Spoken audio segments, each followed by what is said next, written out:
We could get everyone to take their seats so we could begin our meeting, please.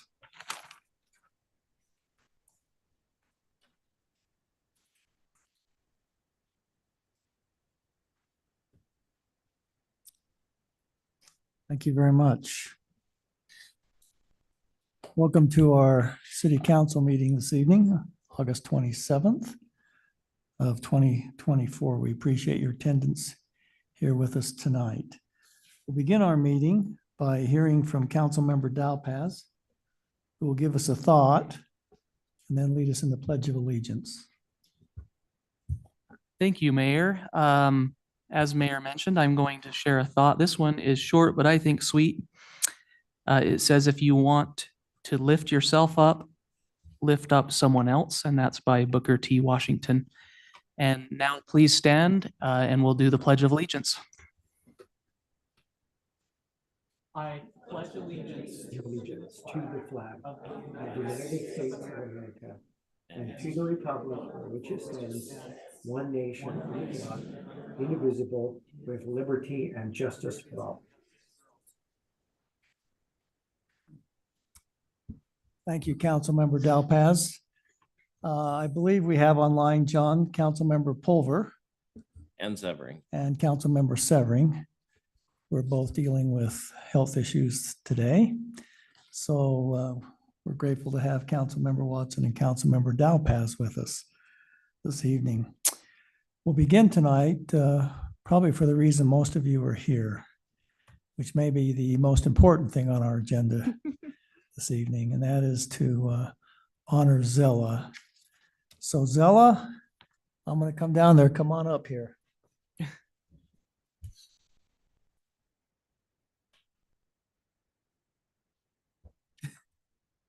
somewhere.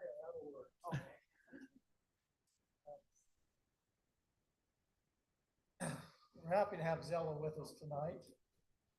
And he's been a very important part of our community. Nearly 30 years over there, right? We're out, we're count, so we're out. 27 now. Okay, it's more than 5, so we're gonna round up. Okay. So according to Zella, 27 years is actually, so we want to give her more credit because basically she accomplished more in 27 years than most could probably in 30 years. So we just wanted to recognize Zella's outstanding leadership over at the senior center. Takes a special person, and we're happy for Zella that she can continue on with other things in her life, but we're very sad to lose her as part of our team here in North Ogden. So Zella, in gratitude for your service and your dedication, thank you for the many years of outstanding leadership as the senior center director. Commitment to our residents has been made a last. We just want you to know how much we appreciate it. Sacrifices. Basically, you probably already know this, but as I meet with folks down at the Weaver Human Services, they use our senior center as an example of how senior center should be ran and how the community participates. And so you set a good example for everybody else. So now it's your time to take a half hour. And You sure you want me to do that?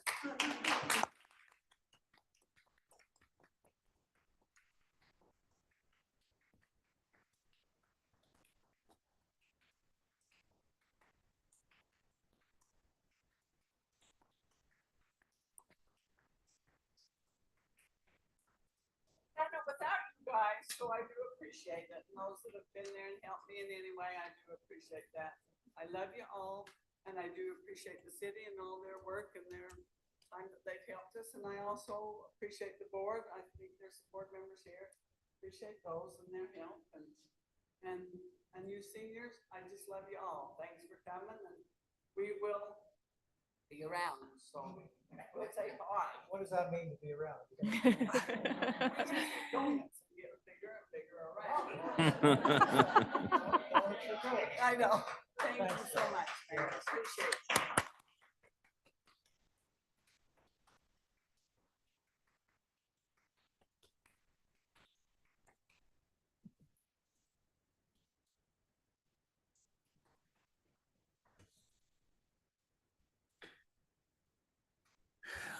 We also welcome, I think we have several students with us tonight that are meeting requirements for some of their classes.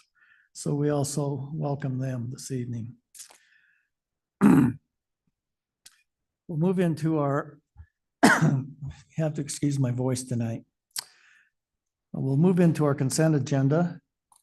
Those council members online and those present, if you feel you have any potential conflict of interest, thank you, Councilmember Watson. If you have any potential conflicts of interest you'd like to disclose, now would be the time.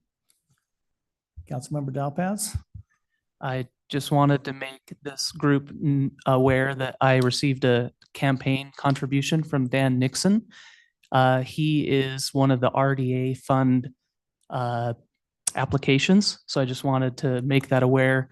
When I received the campaign contribution back in 2021, this idea of dispersing RDA funds for anyone was not known or anything like that. So I will be cautious about that. And if there's a situation where I need to abstain, then I will.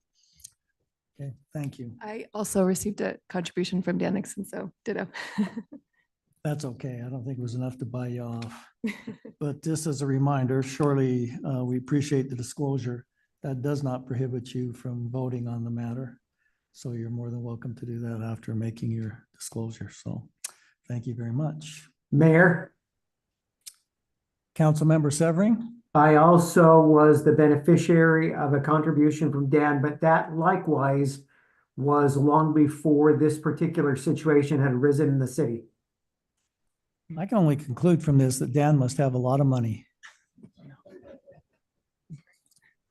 All right, thank you, Councilmember Severing, for that disclosure. All right. We will move on then. We'll move on to item number 3. Council, this is an action to approve the August 6th, 2024 City Council meeting minutes. I believe our city recorder, Ryan, sent those out in advance, so you've had a chance to look at those and submit changes. Are there any further changes?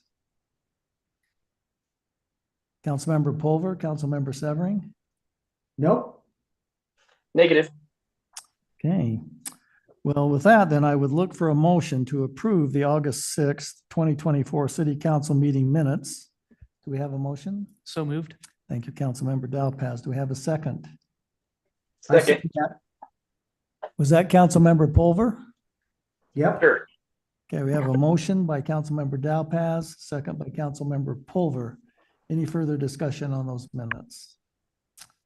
Seeing none, all in favor of approving the August 6th, 2024 City Council meeting minutes, please say aye. Aye. Aye. Any opposed? Motion passes unanimously. Now we'll move on to our active agenda this evening. This is a time for the public to comment on issues on the agenda tonight or anything they'd like to comment. Just like to remind you that I'd appreciate it if you limit your comments to no longer than 5 minutes. And if you state your name and if you're a resident of North Ogden, if you'd like to comment, I'd invite you to step up to the podium at this time. And John, let me know if there's any online that would like to comment.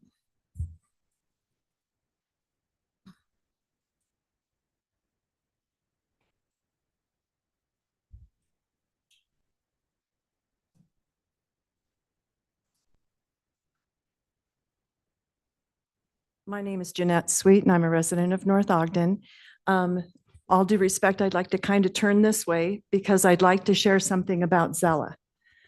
And I shared this story with Zella after I heard that she was retiring, but I think it's worthy of sharing with the rest of the folks here and her patrons that love and adore her so much.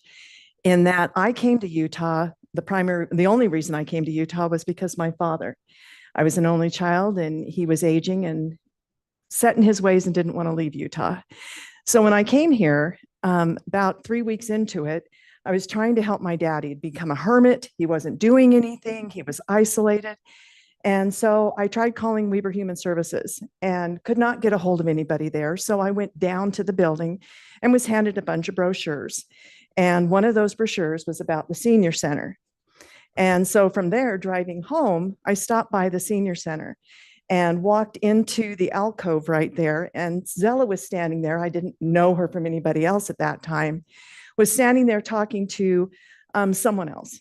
And when she saw me walk in the door, she immediately brightened up and came to me and said hello and was very welcoming and inviting. And I explained to her that I was there on behalf of my dad. I was worried about him, and that I really hoped that maybe I could find some ways to get life back into him and get him excited about being alive and all of that. And I thought maybe interacting with people at the senior centers would do that.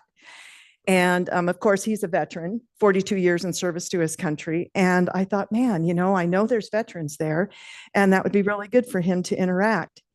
Zella immediately, very tactfully, but firmly let me know that those are still my dad's choices, that it wasn't me that could make those decisions. And just because I had a desire for him to do that, that they were his choices to make. It was beautifully stated. We had a wonderful conversation about what the offerings there were. And when I walked out of that building, it completely changed how I worked with my father for the next 4 years through the end of his life. And it was the impact that Zella gave to me, that the insight that Zella gave to me, because I came in like a train rolling down the tracks. I'm going to do this for my dad, and he's going to come out and do, and she let me know, he still has free agency to make all those decisions.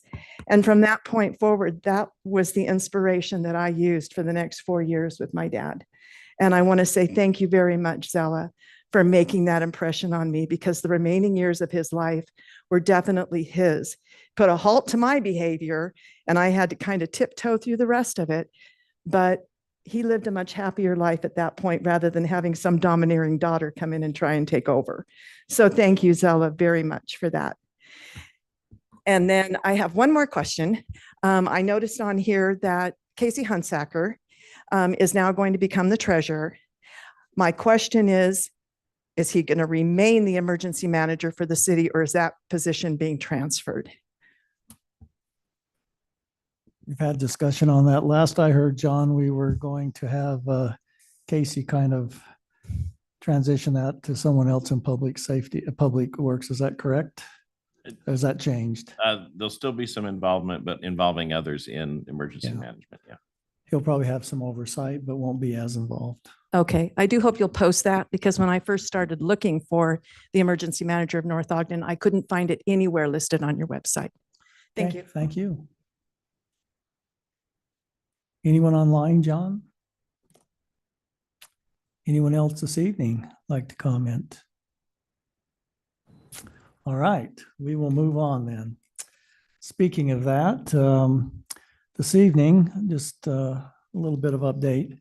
Had the chance, along with several other members of the team here at North Ogden, to interview several people who were interested in becoming the treasurer of our great city.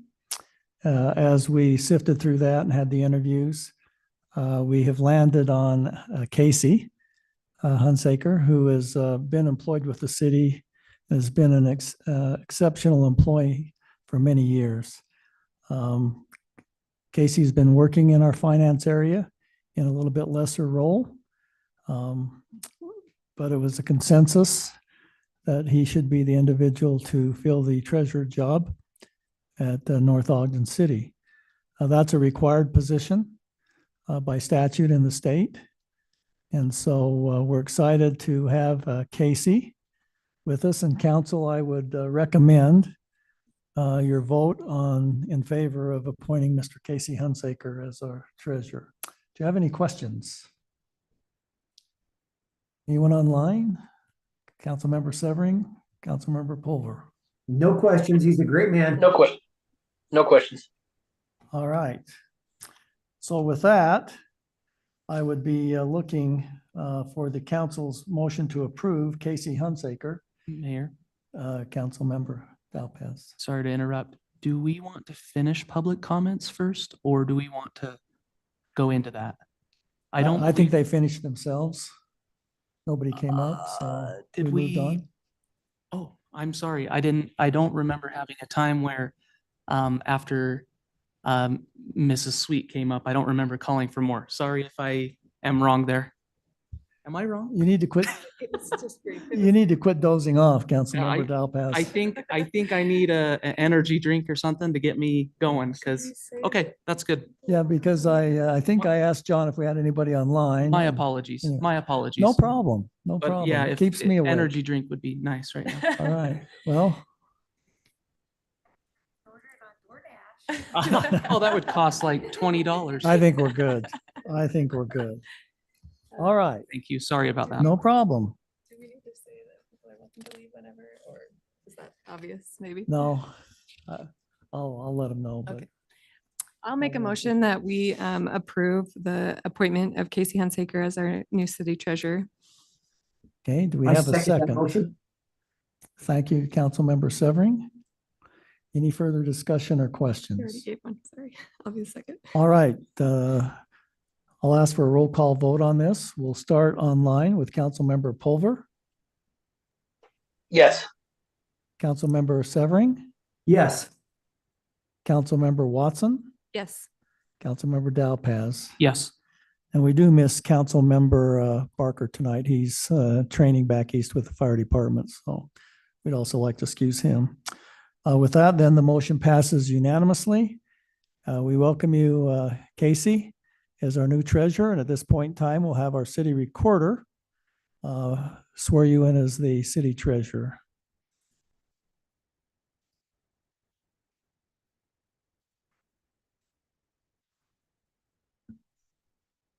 Okay, Mr. Hunsaker, raise your right hand for me, please. Actually, I need this because I don't have it memorized.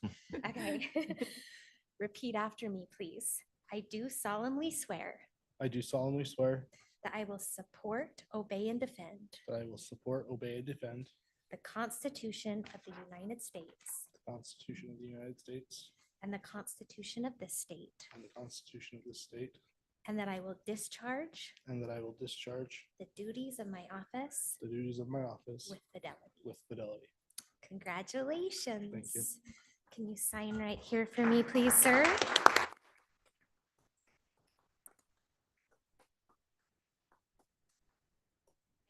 A copy. Thank you so much. Thank you. Thank you. Good luck, Casey. Thank you. By the way, those who would like to leave, you're always welcome to, but we enjoy your company and you're welcome to stay. Visit with Zella after or whatever, but didn't want you to feel like you'd be interrupting the meeting if you left, so. All right, we'll move on then to item number 6.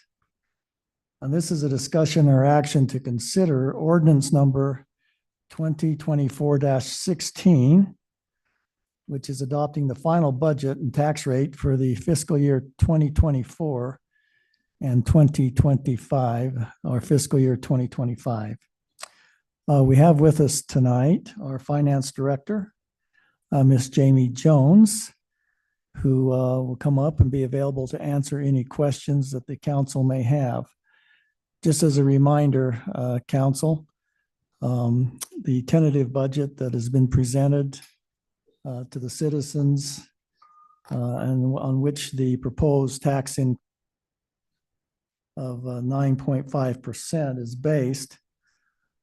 Just maybe a little reminder of some of the things that changed from the tentative budget to the final budget that we're looking at tonight. If you'll recall, we initially thought we'd receive about $120,000 increase in our property and casualty liability insurance through some negotiations with the insurance company and some adjustment to deductibles. That was reduced to $56,000. We did increase these Northview Senior Center personnel cost over what we estimated, about $8,000. And then, as you'll recall, the Public Works folks came to us and expressed a desire, the ability to get a new lift truck. I think you called it, what do you call our current one, kind of rickety at best? I think I said I wouldn't want to ride up in that bucket. Okay, so that was approved. We did find a lift truck. I think it was some close to $75,000 less than was originally proposed, but the lift truck on lease on that's $26,800. And then there was an increase to the capital projects fund of $33,000. So in any event, just kind of a reminder there of some of the things that changed. I do have here in front of me this evening too, just for your reference as we have the discussion. Preliminary numbers for our last fiscal year. Obviously, till we see the audit report, they're all subject to change. On the positive note, the expenses came in at 98% of what was budgeted. That was a savings of $190,000, almost $191,000. I would say that contributing factors to that was the time frame on which personnel were hired. They were hired a little bit later in the year than we'd anticipated in finance and some other areas. Every department came in under budget, except for judicial, which was right on budget, and the general government buildings, which we know we've seen dramatic increases in utility costs, et cetera. But I think that's admirable that the team did come in under budget. Additionally, and we will talk about this in my finance report later, we received our final payment on sales tax, and sales tax came in approximately 3% over what we had budgeted, which is pretty close, all things considered. That was about $150,000. So this year in the budget, it's basically flat in comparison to what we actually collected this year. We collected about $4.8 million, and that's what we budgeted next year. We thought that would be a 3% increase over what we anticipated this year, but so in essence, that's flat in comparison to what we collected this year. We did have some other revenues come in greater than we'd anticipated in the budget. License and permits came in a little bit over, but so far this year, we're seeing a pretty lackluster building permit requests. So just wanted to point those things out, that revenues did come in over budgeted, a couple $100,000, and expenses came in budgeted a couple $100,000 less. So with that, what has been proposed, and surely open for discussion, I think that we had some comments come back in the Truth and Taxation meeting that we had. And John has written up a nice answer to that. John, was that posted on the city website? Has that been posted anywhere? No, it just was sent to council. So one of the questions that was interesting, and I think it's important for our residents to understand this. We have had some dramatic increases in the last 4 or 5 years in the city compared to other entities. The difference being is this city went 17 years without increasing property taxes, while other entities were taking smaller, regular increases. So I think you'd have to probably go back further than 4 or 5 years to kind of see the equivalent increases. The fact is I think the Citizen Budget Committee and the council has been very prudent in looking at all the expenses and all the lines. I was appreciative of previous council member Swanson serving on that committee. He was very knowledgeable about the city and its finances as he served as a liaison there. So there were numerous questions in that regard. Somebody asked why we spend money on street sweepers. The that's actually required by law, that we keep the gutters and stuff clean so that our storm sewer system will function properly. And, you know, these are things somehow we need to continue to get education out to our citizens, that we just don't dream up things to do to keep us busy and spend money. That most of our money is spent funding things that are statutorily required, or making sure that our community is safe through public safety. So with that, council, Jamie is here.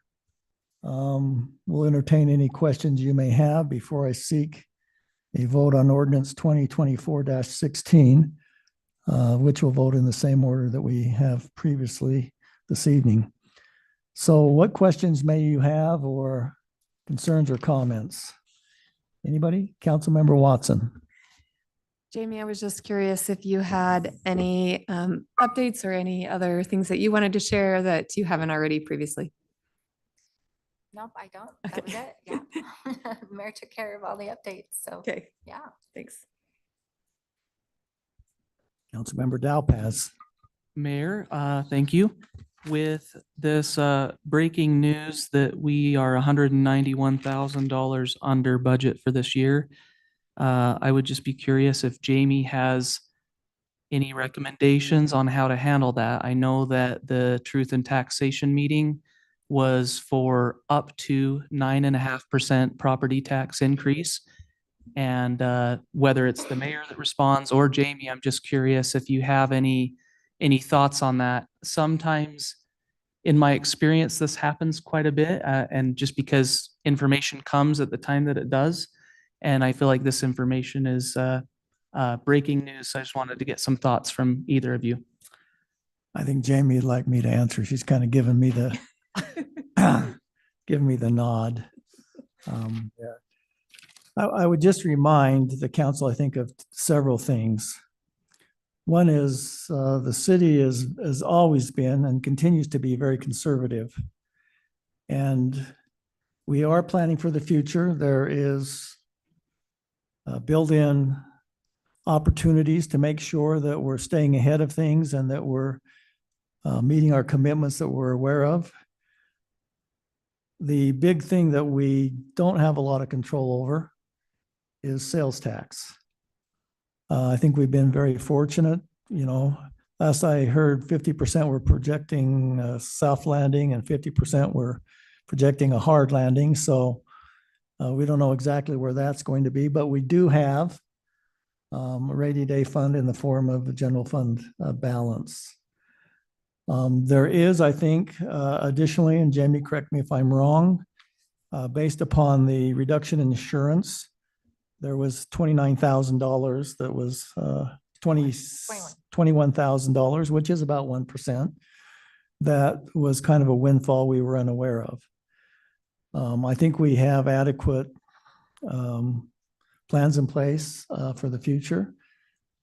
So I would just say that the council has always been one to make sure that we're meeting the needs and planning for the future, but no more or no less. So that would be up to you, I think, council. There's always unknowns. That's why we have a fund balance, just in case we're off there. I would also point out that we have had windfalls from interest income that we don't think will obviously continue on to the degree it has been this last year or so, but rates probably, I think we build in 4% estimated return on excess funds. So I think there's some cushion there. I would also remind you that we have 30 acres of park ground sitting out there that at some point in time needs to be addressed and finished. Barker Park. So I don't know what other questions you have. I think the expenses next year probably won't be subject to coming in under budget because we now are fully staffed, basically pretty much starting the new year. So I think expenses are there, and as I mentioned previously, revenues are a little bit soft in regards to building permits there, but that's surely up to you. There is additional news that has come forth since that was proposed. So how you would like to deal with that as a council is surely your call. Councilmember Severing, do you have any questions, or Councilmember Pulver? I don't have any questions, Mayor. Did you want my opinion about the 9.5? Well, you will be voting here shortly, so you can either express your opinion now or when you vote. I guess it's up to you. Okay, well, I will wait then till it's time for me to vote. Okay, your call. Councilmember Pulver? No real questions. I think there's a couple of tweaks it looks like due to the motor pool, right? That was the kind of shuffling of things we need to do for that. And then, like you said, the extra money for senior center. But other than that, I think the main point, when you say we didn't, the budget is designed to go off of what we have thought that we needed. And when we said that we came in under budget this year, that doesn't mean that it's going to be the same for next year. So I guess that's kind of my point, is that we budget for what we think it's going to be, not the result of the current year. So if that happens, then, great. But I'd rather be conservative and not take money away and reduce the tax rate just to match what we had for expenses this year. Correct. Once again, I'll just point out that there is some identified excess, the 21,000, and I think that represents about 1% that we were unaware of when the budget was put into effect. So there's that, and then there's, with the budget coming in this year, that will end up putting more money into capital projects to fund parks and things of that nature than we anticipated, which was also in the budget to increase that next year, but there is a windfall this year. So, Councilmember Dowpass. The interest income that's projected for next year, you mentioned that it's estimated at 4%. I've been listening to the news, and it sounds like the Fed might be cutting rates soon. Everything that I'm reading is that the Fed will cut rates at least 1% by the end of 2025. That's dependent on data that comes in about job losses, the job unemployment number, and also inflation. So anything can change there. Is the 4% number that was predicted, where was that number selected from? Was it that kind of factored in? Yeah, we've earned about 5% this year, and we anticipated about a 1% reduction. I would point out, though, as part of our investment policy, we did invest about $5 million, which is kind of the excess availability in longer term. And I think that has an average interest rate between 4.5% and 5%. So we do have that amount locked in. The remainder is, based upon how fast interest rates are cut, but we estimated a 1% reduction in interest rates. Okay, any other questions? All right, John, do you want to pull up the ordinance 2024-16? Do you have that there? I believe the council needs to have that in front of them. So basically, this is a ordinance that adopting the final budget and the tax rate, which I believe we have to have to the county by September 1st. Yeah. So time is of the essence. The amount that needs to be inserted in there would be either the current 9.5% projection that was at the Truth and Taxation, that was a up to, or some other amount based upon information you have this evening.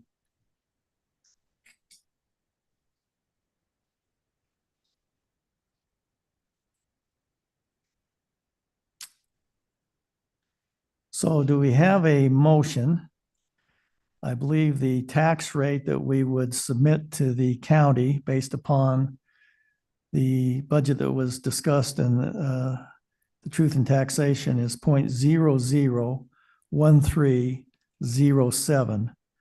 That's estimated to result in property tax revenues of $2,933,090.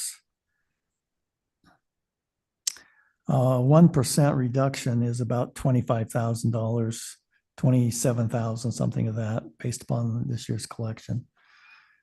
So I'd be looking for a motion from a member of the council in regards to that ordinance.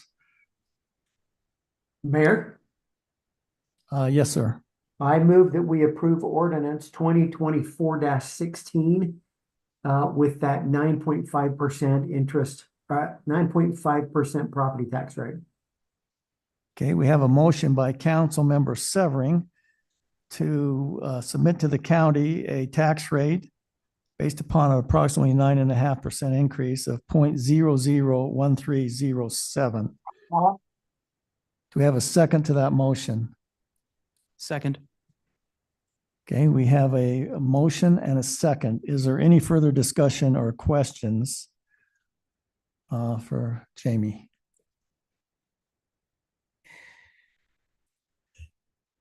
Councilmember Watson, please. So if we were to use some of this overage that we had from this past year for the new year's breakdown of costs, would we be able to bump that 9.5 down at all? Yes. Seems Yeah, like an obvious Jamie. question. I'm just trying. Yeah, Jamie, Terrible, you're is it?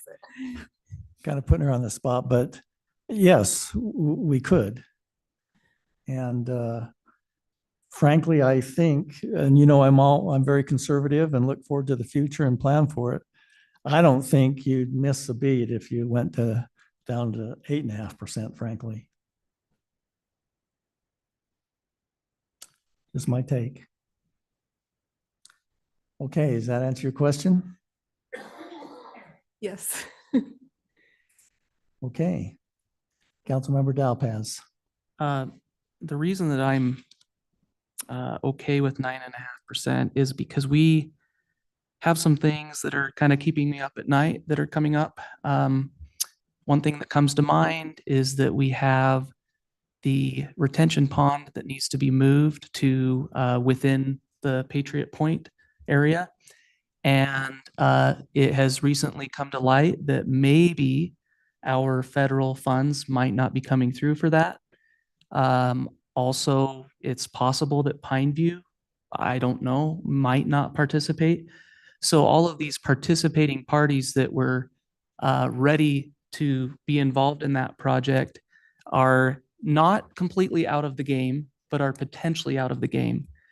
And for that reason, and many other reasons that are the needs of the city, I feel okay with 9.5%.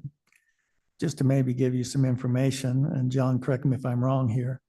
We believe that basically the sales price we have on that ground would afford us the ability to move that pond and pretty much cover the cost in addition to what's already been budgeted. Is that true, John? That's correct, Mayor. And I don't think we will move the pond until we have a pretty high percentage close rate on that. Because I think, affording that money would be, to your point, difficult. Councilmember Watson. On the pond, I'm concerned as well. Is this federal grant dependent on how much we contribute? And would they be more responsive at a sooner timeline if we were more aggressive on our contribution?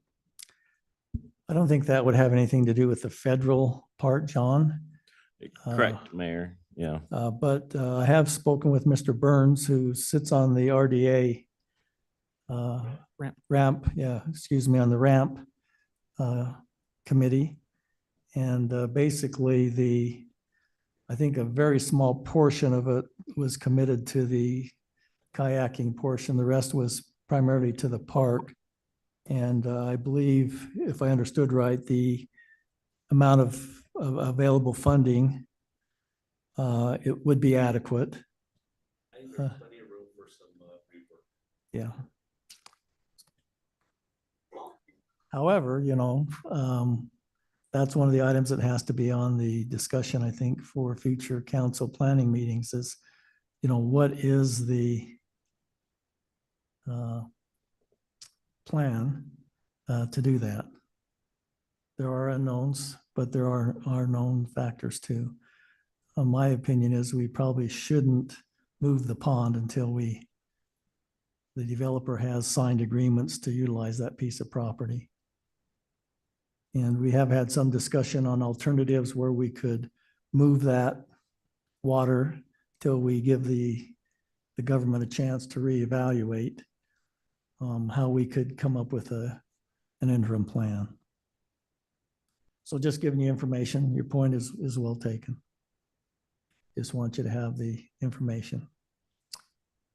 Mayor, Councilmember Severing. thank you, Mayor. I didn't take the time to express my concern. I am not in favor of raising taxes just to raise taxes. I think Councilman Dalpas brought up a good point.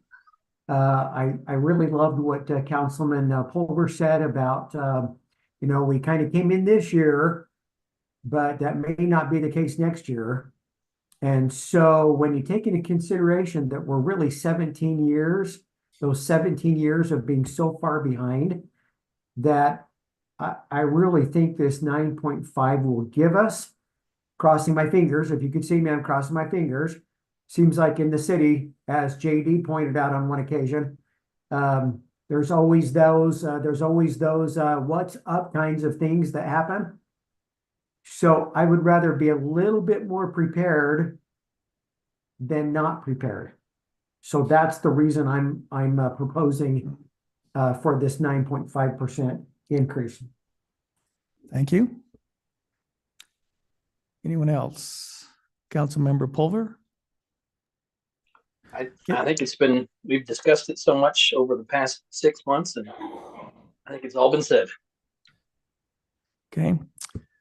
And I'm just going to state my opinion, understanding the budget, is I do not believe we need a 9.5% increase in property tax. That the budget, if you'll recall, 4% of the increase this year is to increment in sidewalk repair. I doubt if we're going to double that again next year.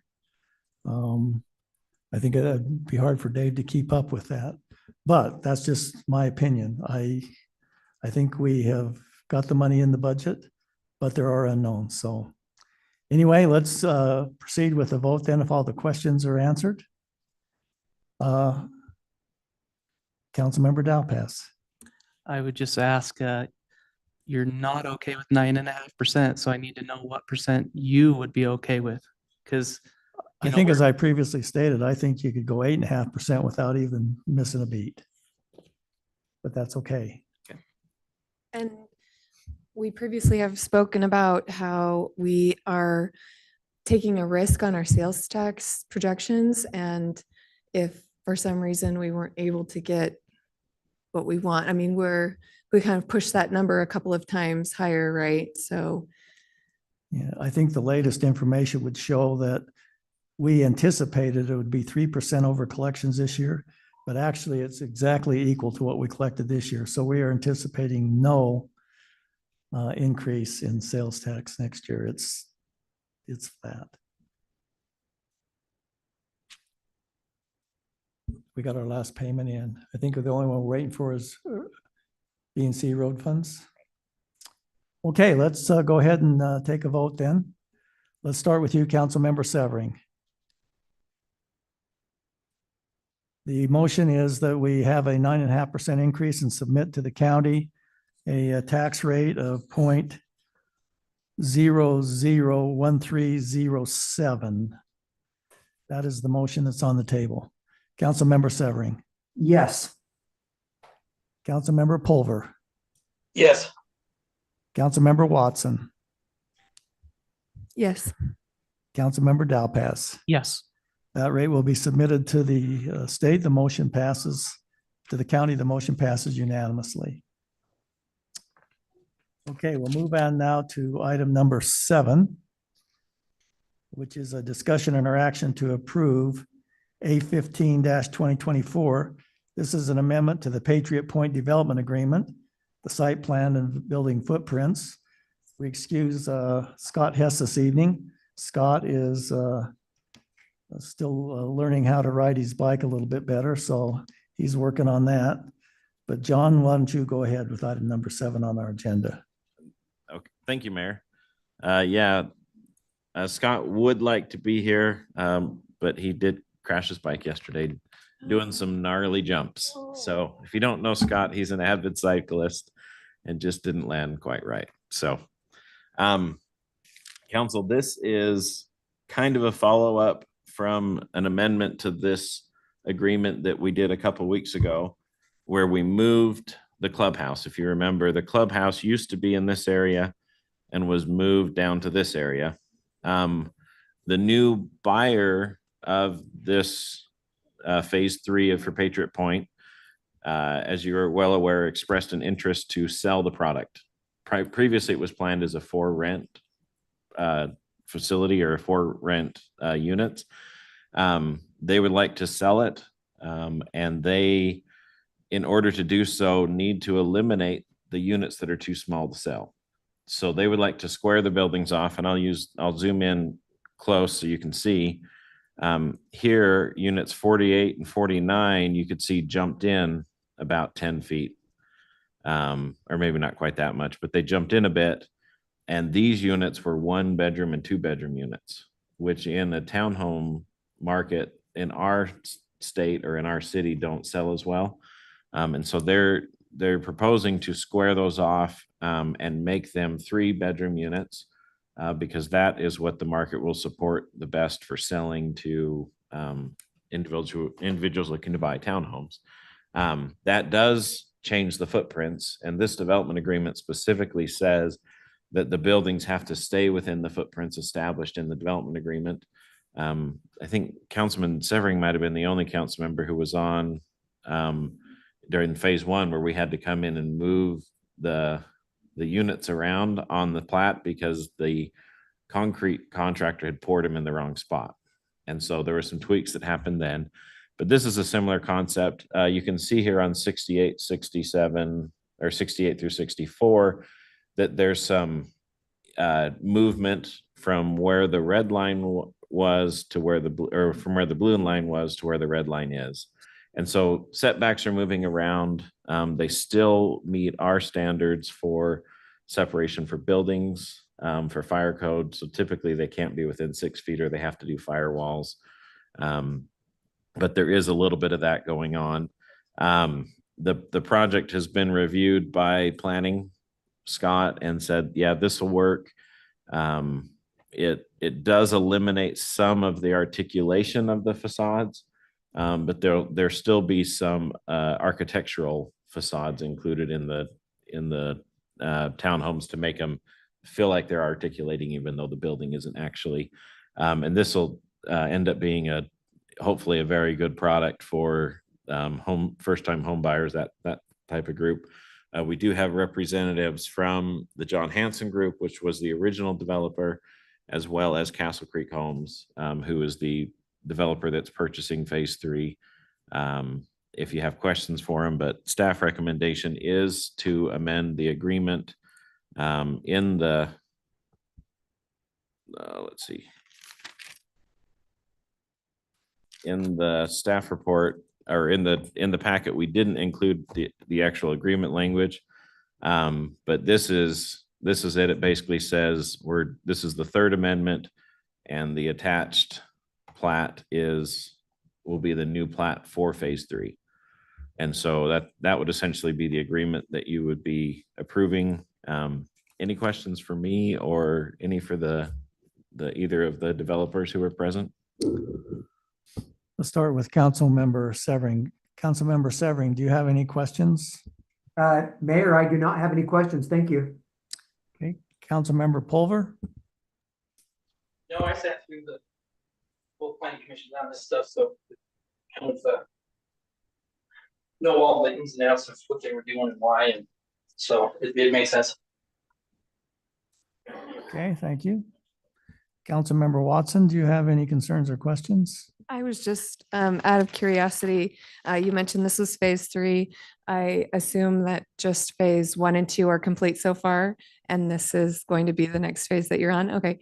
And it seems like things are going great with phase 1 and 2. I live pretty close to the area, so I'm impressed with what's so far been built. Councilmember Dalpaz, do you have any comments or questions? I listened to the planning commission meeting where they covered this, so I feel pretty up to speed on it. The only thing I just wanted to double check is I think we confirmed that the clubhouse is going to come in at the very beginning of the building process, right? That's my only confirmation, and it sounds like that's confirmed. I think it was within 180 days, John, of starting. Correct. And that's in the original development agreement Right. that sets that. Okay. Any questions for the developer, or do you want to, if there's none, or there's no concerns? Sorry. Councilmember I Watson. just thought of another question. So you're only selling phase 3 to Castle Creek, and then your plan for phase 4 through 6 you are keeping within John Hanson? Correct. Okay. Yeah, well, we actually don't own 4 through 6. Oh, okay. So that's still owned by Double Out Ranch. Oh, okay. So yes, we're completed at phase 3. Oh, okay. So yes. And we do have a concept plan for phase 4, meaning that from the original agreement, which is twin homes. So think of like duplexes that are owned individually. And then 5 and 6 are commercial and apartments. And we really don't have a firm concept plan at all for that. Yep. Okay. Thank you. Okay, if there are no further questions, I would look for a motion then to approve agreement A15-2024, which is an amendment to the development agreement and the site plan as explained by Mr. Call. Do we have a motion? Councilmember Watson? I'll make a motion to approve A15-2024 to amend the Patriot Point Development Agreement Site Plan and Building Footprints. Okay, thank you. Do we have a second to Councilmember Watson's motion? Second. Thank you, Councilmember Pulver. Any further questions or discussion?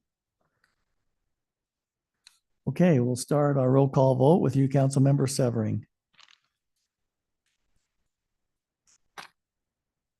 We'll start that roll call vote with you, Councilmember Severing. Sorry, I forgot to unmute. Yes. Councilmember Pulver, Yeah. Councilmember Watson, Yes. Yes. Councilmember Dalpaz. Yes. Motion passes unanimously.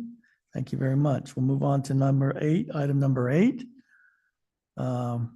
This is a discussion on the applications received for the redevelopment agency grant applications. John? Thank you, Mayor. So I'm doing this one as well with Scott out.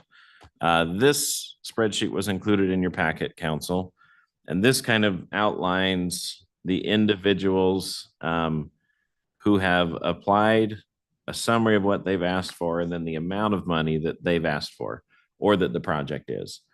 And so we wanted to bring this to the council to have a discussion about essentially the following questions.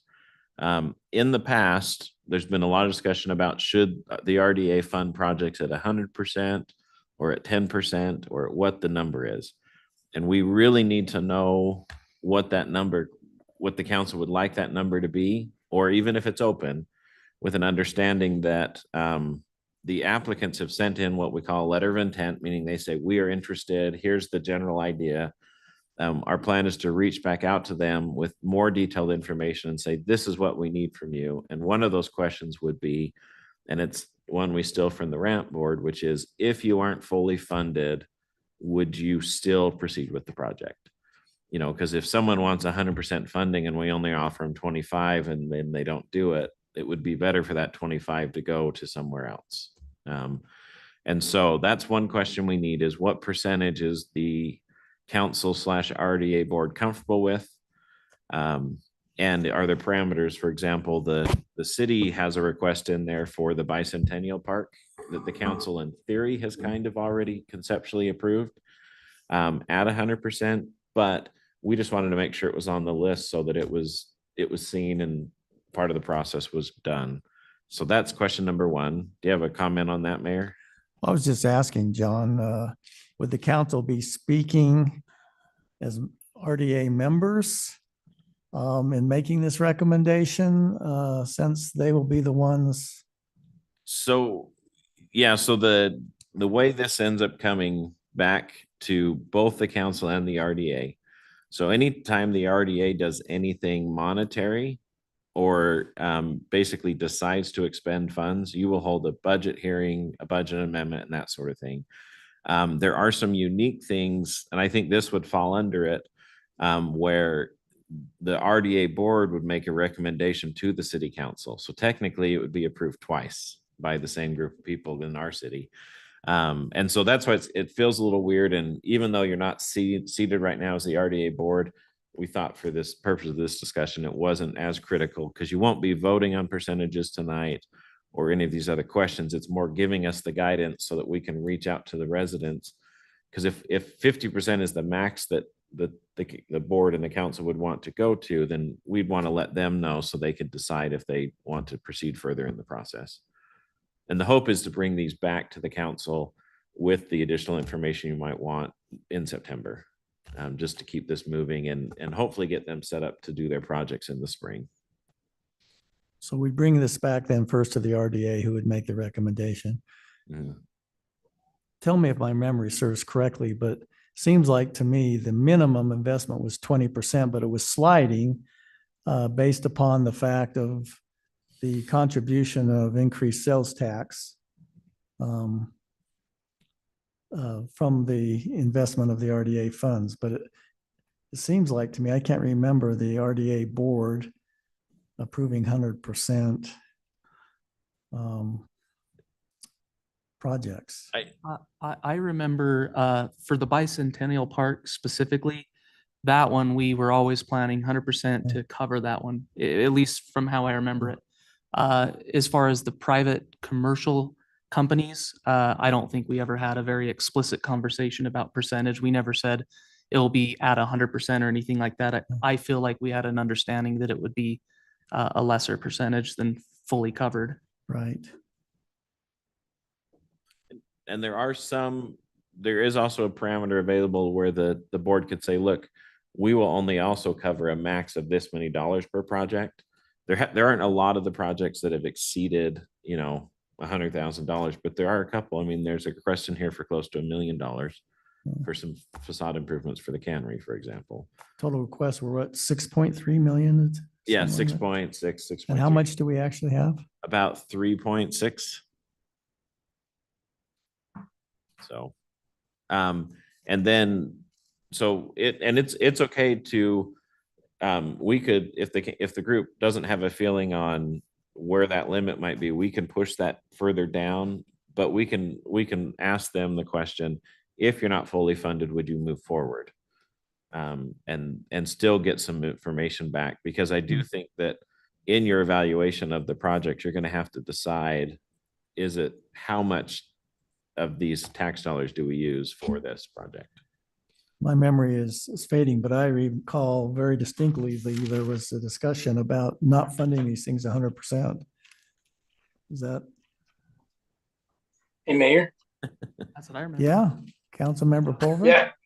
Yeah, so from what I remember, because I was talking to people about this later on, was the fact that they had to get to 50%, meaning either between actual dollars or projection on tax revenue, increase to the city somehow, or, some type of calculation that gets you to 50%, and then the city would cover it. And that was kind of what I was telling people. And I remember that was what the RDA had kind of recommended, because like you said, no one's gonna get free money unless they're ponying up a significant chunk, because what's the point? You know, I think what you're saying is key, is that we're not just giving away money just to give it away. We're doing this to improve tax dollars in the city. So that's the trade-off, not trade-off, but that's what we expect in the outcome.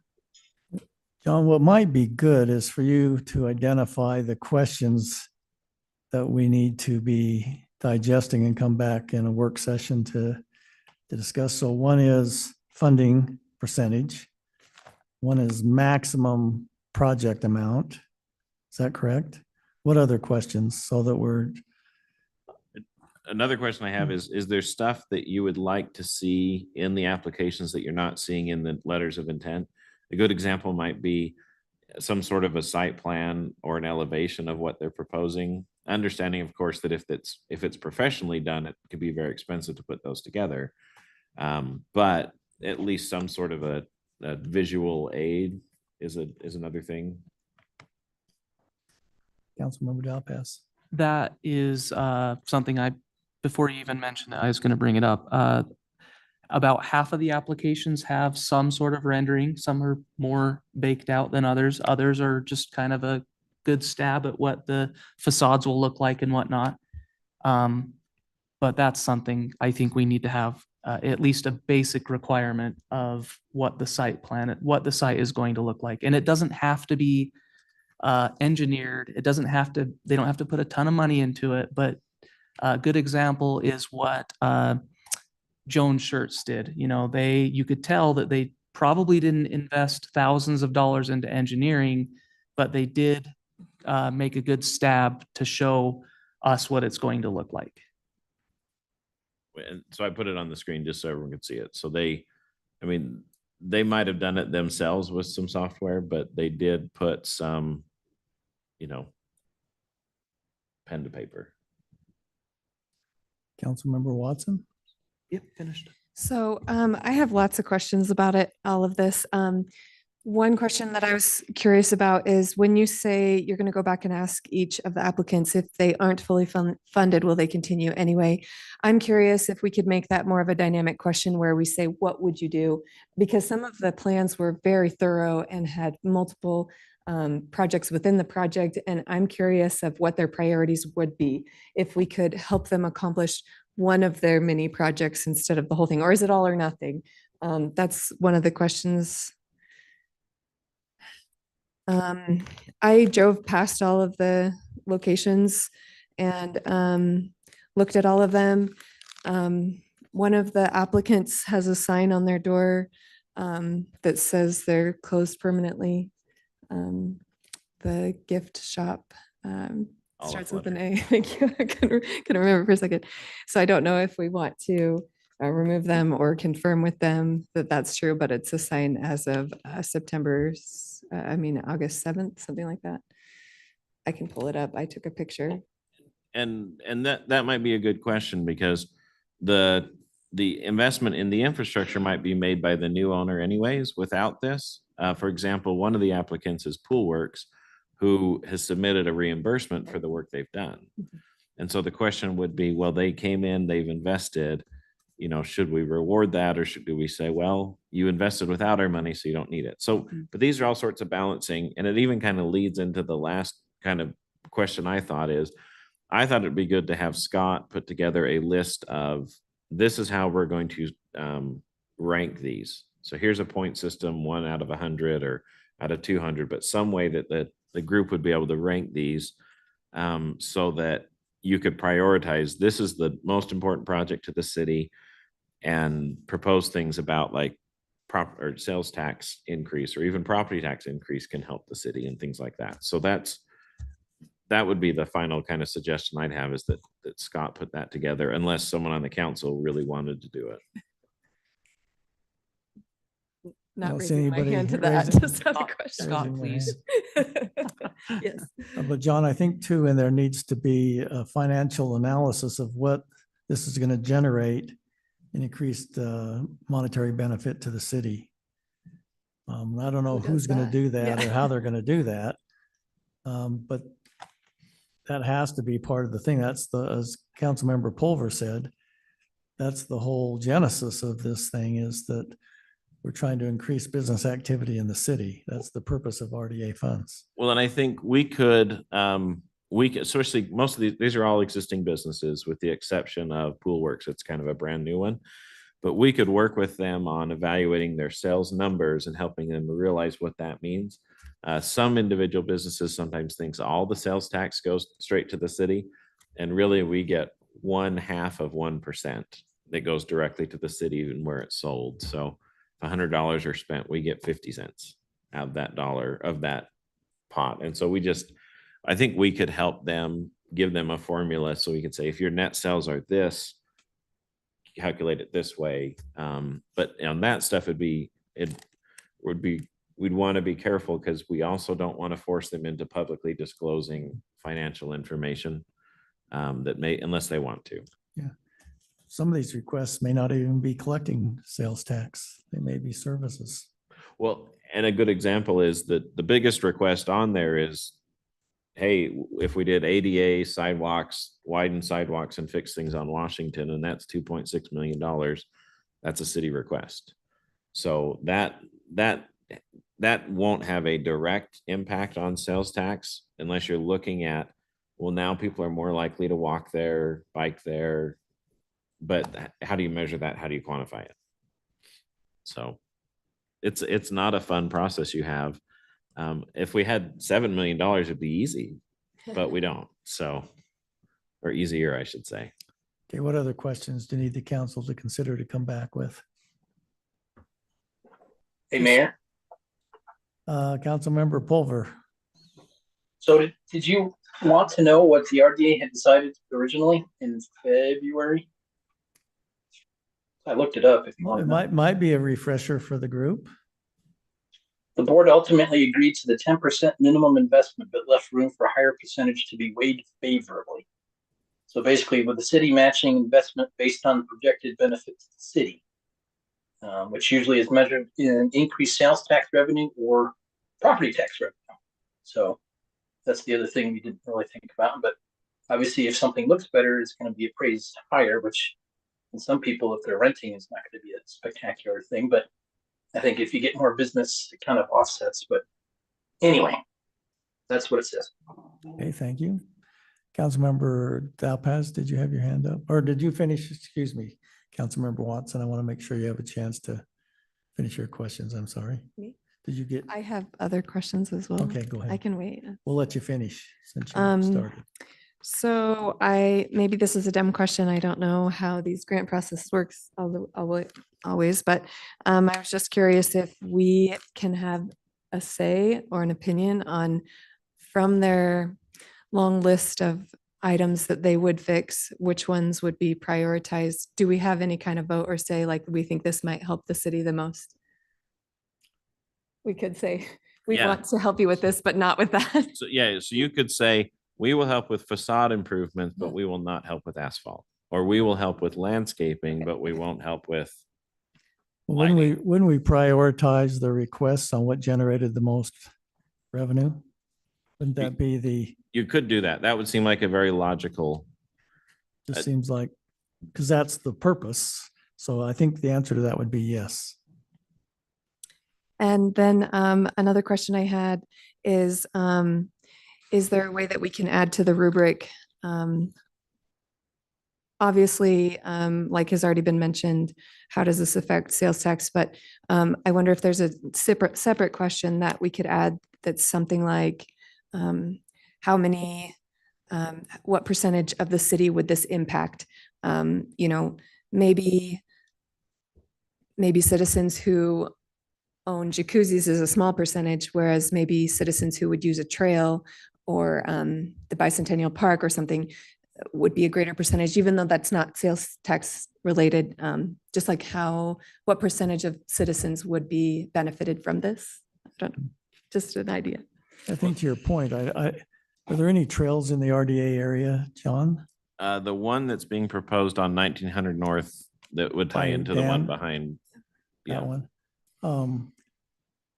The thing with Bicentennial Park, just to throw this out, to generate some thought for our upcoming work session, is the more people you draw in there though, the more sales tax you may get, right? Because you've got Hug Hesh, you've got McDonald's, you've got Lee's, you've got Cafe Rio, you've got Papa John's, and if people come there and congregate more, they may be likely to spend more money. That's all I have right now. Okay, thank you. I think you had your hand up, Councilmember Dalpas. Yeah, sure. I just wanted to mention this to John when I was looking through the applications. If yourself or Scott can talk to the Lock It Up proposal and the All Flutter, if All Flutter is still in the game and they're interested, they are adjoining properties. So if you could have Scott or yourself talk to them to see if there's a way to collaborate, because they're asking for asphalt improvements. And a big part of what Lock It Up is going to do on their corner is putting in asphalt. So it might be a way to get more bang for the buck out of that one. So if you could please have them put their heads together, that would be great. That was just a thought that came up. That's a good idea. I know Scott has been helping facilitate that already. Oh, good. Yeah, then already in process. Good, thank you. Councilmember Severing? Anything? No, I've just been thinking about how difficult this little rubric might be to create. Seems to me it's definitely going to be kind of a project by project kind of an analysis. Yeah, I think with some minimums, that's why I say I think there's some thresholds and there's some ranges that the council will have, and that's what we need to kind of decide in the meeting. What else, John, question wise? The one thought I did have is two thoughts. First is, one thing would be helpful to remind if you get questions from residents is technically these are property tax dollars that have been paid for by these property owners. So in theory, we're giving the money back to the people who paid for it, with, call it strings, but targeted in a specific way. And then I forgot the second thing, so must not have been that important. Okay. Councilmember Watson? There was a residential property here. Is that assumed that it's ruled out? It doesn't fit the criteria? So technically we sent it to all the property owners that are in this RDA area, and that home is in the RDA area, although it may be excluded for whatever reason. I think it was right on the cusp of the border in the beginning of the 90s when this was kind of all put together. And since that time, more residential has moved in west of it, which makes it feel more residential, where I think there was a potential for those townhomes and apartments that are there to have gone commercial property, but they ended up residential. So, but we sent it to everyone whose properties in the RDA area just to make sure that we didn't miss anyone who's been paying property taxes in that area. And And I just had, sorry. I was just gonna say, I think this is a good amount of information to get Scott started for, and we probably would do it as a work session with the RDA board. Although we may start talking to some of these folks about these questions that aren't specific, like we really need a visual aid and we really need you to quantify the impact that you will have to property and sales tax in the community. So those are some things I think we can reach back out to them and keep this process moving. Councilmember Watson? I just had a thought, so it doesn't fit under the questions, but just a personal opinion, I guess. Before, I don't know, was it fall when this was first suggested? Before this idea to do the grants was suggested, it was on the table to use this RDA money, which again is the property tax dollars that comes from these commercial properties, to use that money to put it back into Southtown because it's becoming a little bit more rundown than it used to be, and it could use some revitalization. And where the city, the idea, if I'm remembering right, was that the city would kind of have some kind of design or some plan where the city had some say in how the parking lot flow went, or if there was some food truck center, or what exactly would be improved? And if the Southtown residents were willing to make contributions, then it could be a team effort. That was a suggestion at one point, and I remember that it was moved on to open it up to other commercial property owners as well, to increase the benefit to the city. And I think that's great, but I do want to bring up the point that if our efforts were to be consolidated in one general area, for example, there are 6 out of the 12 or 13 here are in Southtown. If there was some kind of consolidation effort there, like was mentioned already, if there were projects that could be combined, or if there was some kind of plan that if the city had some direction with the plan, generally that maybe it would make the money seem to stretch further and be more of a notice and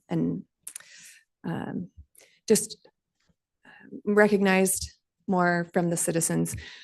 So I'm not trying to say that that would be what I would vote right now. I'm just saying, just in my brain is brainstorming all possible options. And it did occur to me that, if the city chose to consolidate efforts in one general area, that there might be a bigger impact noticed and benefited from the city. So just an idea to throw out. Thank you. John, is there any other questions that you need the council to be digesting? No, I think that Okay. gets us good. Thank you. Let's move on then to item number 9. This is a presentation by yourself, John, on the North Ogden Public Safety Building Cost, kind of reporting back. Guess we have pretty much all the requests for payment in. Yes, there are a few little things that may be kind of, we really need to. A good example is the room where the doors cracked open. We need to install a air conditioning unit in that room. In the summer, it seems to be working okay, but in the winter, when the heat blows, it will get too hot, and the equipment in that room needs it much cooler than it can be. So, so there may be a few things that'll they won't show up necessarily in the project. They'll be showing up probably as general government buildings, although Jamie hasn't coded them yet. So, because we haven't ordered them yet. So, here's the slide we put together. Jamie helped me a ton with the numbers, so you can rely on them. There's no attorney math involved here. But this is a summary of the expense for the building by year. Essentially, the project fiscal year, if you remember, ends in June. So from everything up to June of 22, we spent about $1.05 million in various things, including some design, the property we bought, things like that. The little house that used to sit right here where we're sitting. And then once we started the actual construction, you can see fiscal year 23 and 24, we spent a lot more money, with about evenly split between those 2 years. I should say that the exception is fiscal year 24. This is all the way up through August. So technically it's even into fiscal year 25. But the total cost for the project, start to finish, as of the numbers pulled today, is $14.5 million. $14,558,518. And that is the majority of that has gone to Big D. About 88% of that, the 2.8 million, is Big D's invoicing. There were $406,000 in change orders. One of the biggest was the dewatering of the site. So we spent $195,000 to put in drains and things, because when they were doing construction and digging holes, more water started coming up. If you talk to the engineers, they say that sometimes that happens if you hit a clay layer and you poke a hole in it, then the water pressure will come up there.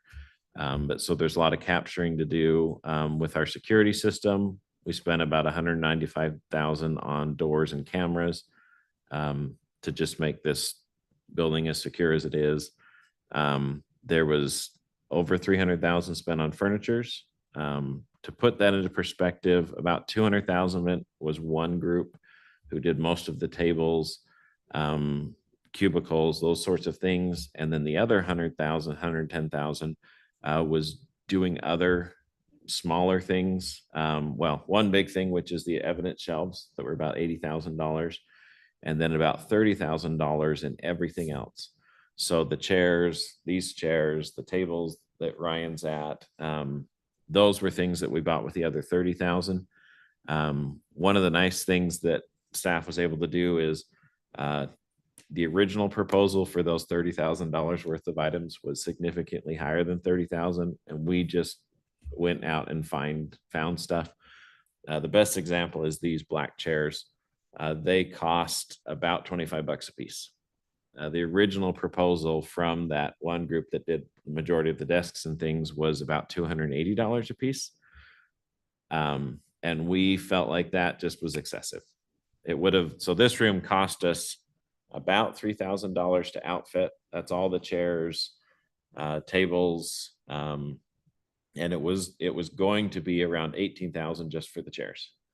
And so we, did some value engineering. And then one of the other big expenses was Rocky Mountain Power. We spent $40,000 to move the power lines that would have typically run right over our heads right here, and underground stuff and move things where they needed to be. Some of the savings, in addition to some of the stuff we talked about, there was the demolition of the house that was here. We did in-house, and with our rental of equipment and payment to Molding and Sons where we took it, we saved about 23,000. It doesn't account for the time, but it took employees about 3 or 4 days to get rid of the house with the equipment. And so it likely 23,000 is just the fixed cost. The soft cost, which is the human, was probably, you might say that maybe we saved 18. It might have cost us 5,000 in man hours, but that might even be really high. Furniture savings, we talked about that evidence shelf that I mentioned. We got the number from Big D's consultant. I think it moved to 120,000. And we said, wait a second. Originally the bid was 50,000. So we kind of hit pause and found a vendor that could do it for 80. And so we did some stuff. The green one, project management, is kind of a tricky number. This is a guesstimate. Originally, we had talked about hiring a project manager. Instead, we relied on an in-house employee who had a good skill set, or a couple in-house employees, to project manage. And in that process, I haven't talked to Dave about this number, but the amount of problems we caught before they were installed, I think is easily 70,000 and possibly as high as 500,000. A good example is one of the biggest change orders that wasn't related to water was just the electrical. And that was all caught before, most of it was caught before they put the electrical in, and it was still $100,000 change order. Things like they had left the floor boxes out of this room and some things like that, that if we had tried to do them after the fact, the cost would have gone way, way, way higher. So the green is kind of John's estimate on what we saved. We painted the epoxy detaining processing area. The quote to do it was $20,000 to upgrade from paint to an epoxy that basically nothing will stick to. And we end up spending about $6,000 on supplies and then quite a few man hours. So it might be closer to, maybe we only saved 4,000 or 5,000 with all the time that was put in, but it worked. This ADA lift, we found for $10,000. As opposed to the $80,000 unit that the architect suggested. It would have been really pretty, but probably not pretty enough. And then in the break room, we talked, or they wanted to add additional counter space. The quote we got from the cabinet folks was about $6,500, and we were able to do it with some skills that we had in-house for about $2,000. And I think the chief, he snuck out, but they look good. They're a solid wood countertop with some legs, and most people have been very complimentary of them. That's it. So What questions do you have, or would you like more detailed information? We can dial it down to how much we spent at Ace Hardware. We can really kind of break it out. One thing I did kind of skim over, and I'll go back to it. There's $205,000 we're still in discussion about with Big D. In our contract with them, the agreement was if there were savings and they finished on time, we would split the savings with them. And so the question is, did they finish on time? And I have given them my opinion of that, and they have yet to share their written opinion of why they think they did finish on time. So at the very least, there is $100,000 there that's coming to us, half of the 205, but it could be as much as 205,000. My guess is it'll be somewhere in between that number. So. Okay, Councilmember Watson. I know you've said before, John, that there are a few things here or there that still need fixes, like the equipment room over here. How much money are you expecting will still be spent? We got a quote for a mini split from an outside group that was $20,000, and that's why we didn't have them put it in. We have a lot of skills in the city, and so I think we're looking at a way to possibly do that in-house for around $3,000 or $4,000. Are there lots of projects, or is it just this one? That's the biggest one. The other things is there's not any artwork up. We held off buying artwork because we didn't want to spend money before. And so I know that the chief and his group have started talking about, are there little things that they can do in their existing budgets to put some stuff on the walls. And that's probably where that'll come through, is just over the next few years, things will be added to, because people don't realize how expensive it is to fill a building with art. Okay, any other questions? Councilmember Delpas? Do we have an estimate on operating costs versus our old building? Obviously, the operating costs would be larger with a bigger building, but any insight into that?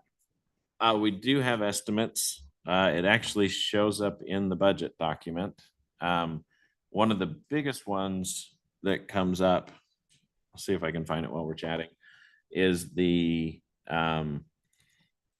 change in cleaning costs. So this building is 3.5 times bigger. And so the cleaning contract for this building has doubled. So that, and then utilities have gone up quite a bit too. This building is more efficient, but it still is a bigger building. So I'm going to see if I can zoom down to the appropriate budget. So utilities for, let's see, public safety building. We just broke it out new this year, but we're anticipating $25,000 in utilities. In the past, utilities for City Hall and this building combined, the actual for 2023 was $50,000. And the year before that, it was 37, but that goes to the mayor's point earlier about utility costs going up. So we anticipate that it's going to be a bump between those two, probably close to $40,000 or $50,000 in additional just monthly maintenance costs or annual maintenance, annual utilities and things. Yeah. Thank you. Okay, any other questions for John before we move on? Thank you, John. Councilmember Pulver, I believe you wanted to have a discussion about Barker Park. Yes, Mayor. I have no pretty charts like John does, but I want to keep it short and sweet. I know I don't want to keep this too, but I just kind of wanted to get on record that, what can and cannot be done. And I think that's one of the things I think you've slowly been figuring out, and I'd rather just cut right to the wick and just get it. I think you and I chatted just briefly, but the water situation that we need for the free flowers that they're putting at the Y of the Hollows, we figured out where we're going to put that. And then Dave and I did find the electrical connection behind Santa's house if they want to use a timer. But if not, I mean, it's not going to be a massive water issue. Just dragging a hose down there a few times a week. I think the Barker Park Committee's already kind of figured that out. And then I think the one big thing that they were trying to figure out is that the city itself, the official irrigation source that they use for all the parks is Rainbird. And so that was kind of a thing that's been trying to figure out back and forth. And I think finally got that figured out. And then the big one was kind of like who needs to, is it possible for the city to start taking over some of the day-to-day maintenance of the Hollows trails themselves?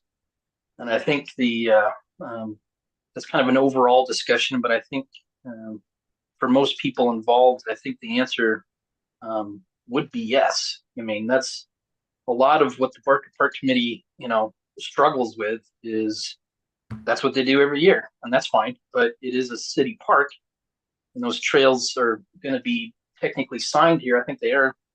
They do have signs in some areas.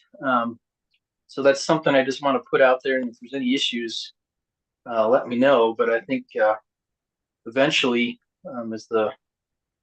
between all of us, we need to say that's probably a thing we need to start. And then the mayor and I kind of talked about the engineering of Chicken Coop Trail, which is kind of what my main focus was today. But I think the way that they're gonna kind of pull the overall engineering to a higher level, which I mean makes sense. You don't want to piecemeal something and have a straight dead end someplace that you don't. It's not going to work for the next area. It makes sense, but I think if the longer we wait, the more time is wasted, or you don't know what you're doing next, and you lose motivation, you lose people, you lose sponsors, you lose a lot of things. And so I just hope we keep that focus. And then let's see, a couple more things. I really would love to use more of the city equipment. I think the Build Barker Park Committee has been trying to figure out how to get some of the stuff off the pads. And talking with some folks, it's like, well, we have a skid steer. City has it. We can just scrape it off. I'm like, great, but the problem is that we need priority. So I guess that, really it comes down to, providing that priority in timely fashion to do what we need to do to keep Build Barker Park and, the overall concept pushing into people's minds. And that's kind of every time we bring somebody into the fold, so to speak, and walk them down the trail, they're like, this is amazing. I didn't know this is in North Ogden. I lived here for 20 years. That's kind of the concept that we're trying to get through to people, and it's kind of hard. But anyways, I think trying to get either, public works in general and or parks and just to coordinate and make sure that everybody's on the same page. We just need to do that more readily. And if John's the POC or Dave or somebody, then we just need to have that, because we've been trying to get a skid steer for a long period of time. And Dave's like, we could do it right now. And I was like, I'm not directing you anyways, because, that's city staff. That's Mr. Call. So I just want to make sure that, if that's the council's direction, and we do want to make it a higher priority, then let's do that. I think, the bridge is another thing. We had a concept, looks like in 2013 that was approved. And it was like, okay, we didn't do it, obviously, because it was going from the island to the upper side, and it was huge, 30-foot long. But if we can't find a little thing that we can throw across, right now we have boards. What a safety hazard that is, So I think that we need to press the gas on that as well. I just know this is more of a preaching than a questioning, but it's trying to get this conversation started, get stuff on record, and make sure people understand that this is very important. When the mayor said this is, mid to late 90s that this happened, and, we did the amphitheater, and that was about it. So this needs to be either part of the city vision or mission or whatever you want to call it to slowly build this, ginormous botanical, historical, recreation center, whatever you want to call it, that is going to represent North Ogden and be a direct pull like the Ogden Botanical or Red Rock down in Salt Lake. I mean, it should be that big. But anyway, Pulver's opinions. Any questions or comments, I'll take. Thank you, Councilmember Pulver. Just for information to the council, I've talked with Councilmember Dalpaz and Mr. Call. The three of us are going to get together and bring a plan for the entire park to be approved by the council. I think the council's next step in is I'm appreciative of the fact that we're trying to raise donations to do a $20 million project at Barker Park. But the priority will come from the council's ability to fund phases of that park and get it done. My conversation with Councilmember Pulver was, we need an overall plan for the infrastructure, so we're not redoing and falling over each other. That'll be part of this initial plan. But I think your comment is something we all need to remind ourselves of, Councilmember Pulver, is that, in regards to resources, whether it's personnel or city equipment, John is responsible for the day-to-day operation and prioritization of day-to-day activities. Obviously, the council sets priority of larger things. So let's make sure that, we work through John on those things so we're not confusing department heads. So I appreciate your comment on that. But that's kind of where we stand. Is our commitment is to try to get a plan back to this council with no later than 60 days that can be approved and uses the blueprint to move forward. That will then enter into discussions of the council how that will be funded and supported in regards to the 501c3 who's also raising funds. So thank you, Chris. We'll now go to council department reports. John, do you have the slide on sales tax? As I reported, earlier, department expenditures were budgeted at $9,721,000. They came in at $9,530,000, or just under $191,000 under budget. At the same time, revenues were a little over $300,000 higher than we'd originally budgeted. Therefore, you can see the excess amount this last year that will go into capital projects fund over and above what was budgeted. We did receive our final sales tax payment from the state. I can't read that from here, so I probably should turn this on.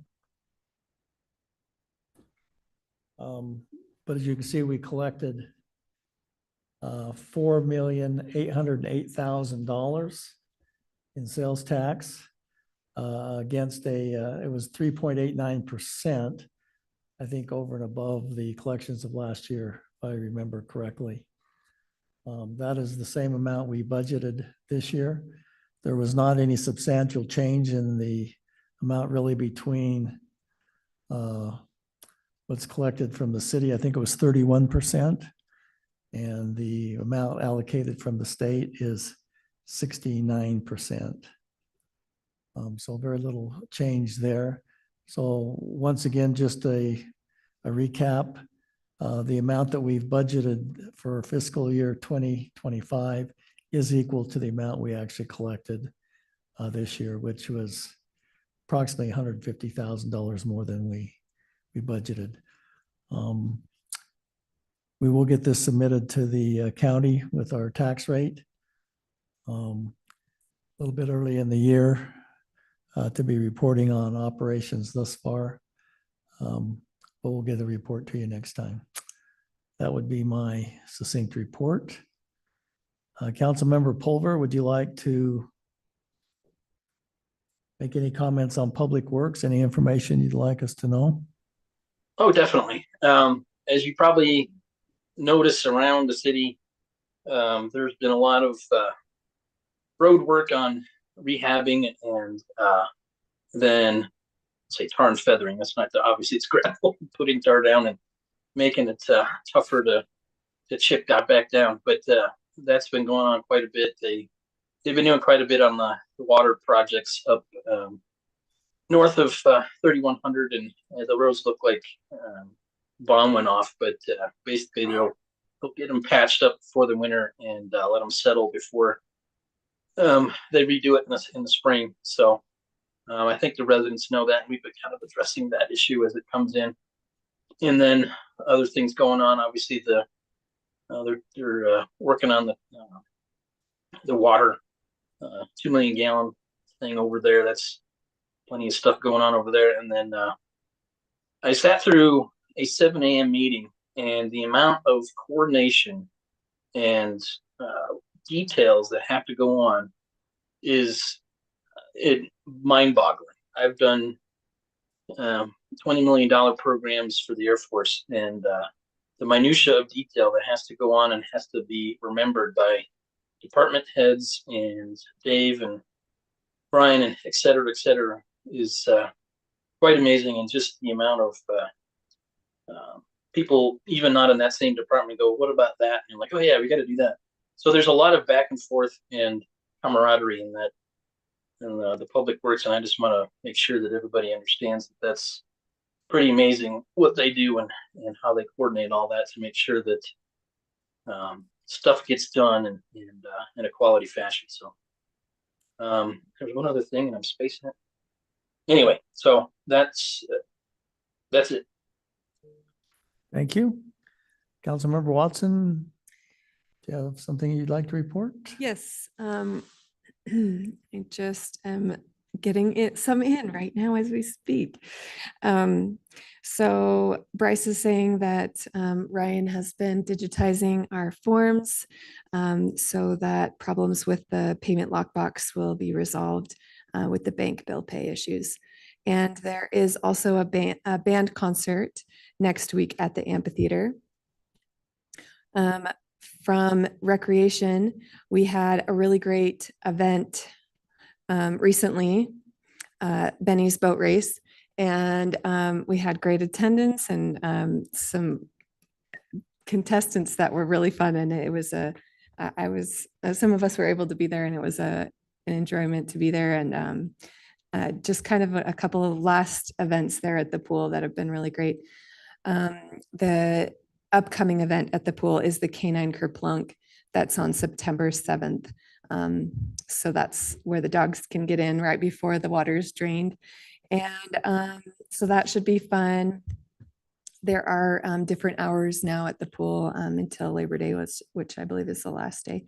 And then from Katie in HR, she shares that last year Kyle in Public Works and her had a discussion, really wanted to focus on crosswalk safety. After talking with the new chief, they decided to make it an annual project and focus. And so kudos to Kyle and Bowen, both in Public Works, for their safety inspection this year and the time that and effort that they put in to make our community safe. Also, Ken Young from Recreation is retiring. He's been with North Ogden for 19 years, so we wish him the best. Currently hiring for the following positions in the city: lateral peace officer, and pool maintenance technician and apprentice mechanic. Kudos to those who are involved in the remodel of City Hall. They're doing a great job. And Mila, the police canine, is retiring. And so she is a sweet girl, and we wish her and her handler and family happiness as she enjoys the rest of her life being spoiled and loved. So that's all I had to share. Okay. John, as soon as possible too, I think it would be good for the council to get a report back on the operations of the pool for the year. Once it closes up, I think that is a potential other contingency that we don't know exactly how that's going to. I know we'll have probably June next year as part of the operations, but we ought to see comparatively where we are. Okay, yeah, we'll put that together. Okay. All right, John, do you have anything you'd like to update us on capital projects? Sure. So we talked a little bit about the detention basin. We are working with Representative Moore's office to see if there's a way to get the federal program to allow us to pre-do our stuff and get reimbursed later. I think that right now what we're hearing from them is the money will come someday. So it's like the sun will come out tomorrow, right? But so we're trying to explore all avenues, see if we can do this. I know Pineview, for example, it sounds like they need this project if the Ben Lomond golf course develops, and it looks like that has been purchased by Richmond Homes. Does that sound right, Dave? Fieldstone, which is a pretty big outfit, and they typically wouldn't buy ground if they weren't going to develop it. And then, so anyways, that's kind of the update on that. The water reservoir is done. It's backfilled, it's covered.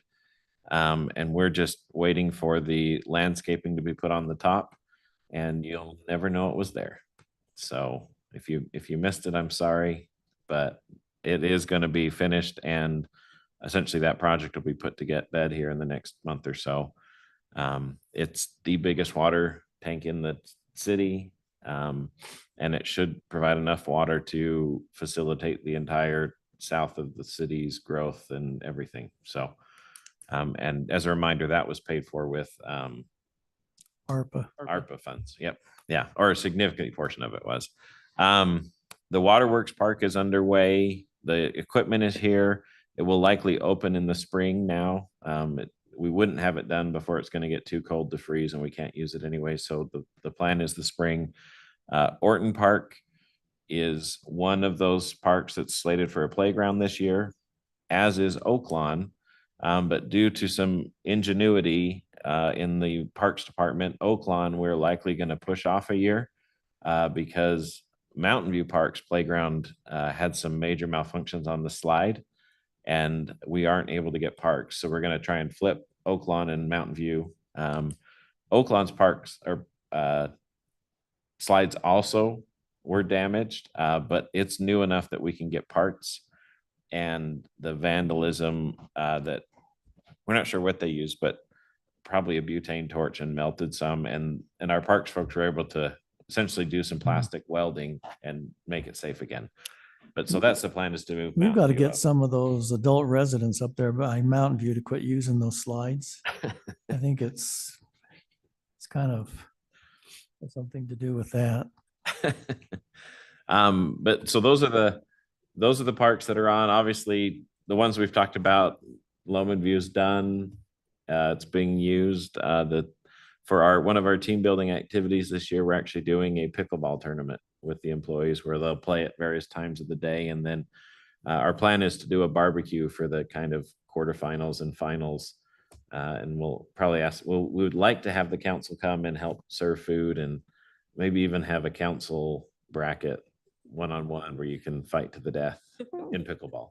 So anyways, You're that's going down, Mayor. I'm already down.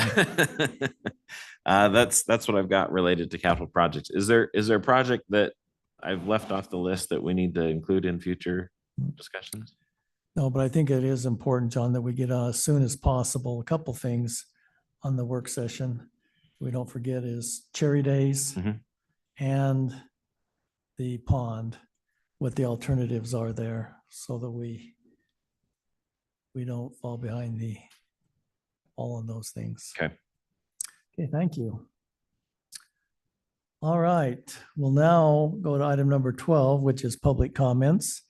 If you'd like to comment, please step up to the podium, state your name, and if you're a resident of North Ogden. And once again, please limit your comments to no longer than 5 minutes. So with that, John, if you'd watch online, see if anybody has any comments there, we'll go ahead and proceed. My name is Reed Miller. I'm a resident of North Ogden. Hey, with regard to the budget, once again, it's really, I'm a constitutionalist, if you haven't figured that out yet. And so the first things, life, liberty, and the pursuit of happiness. Pursuit of happiness includes property.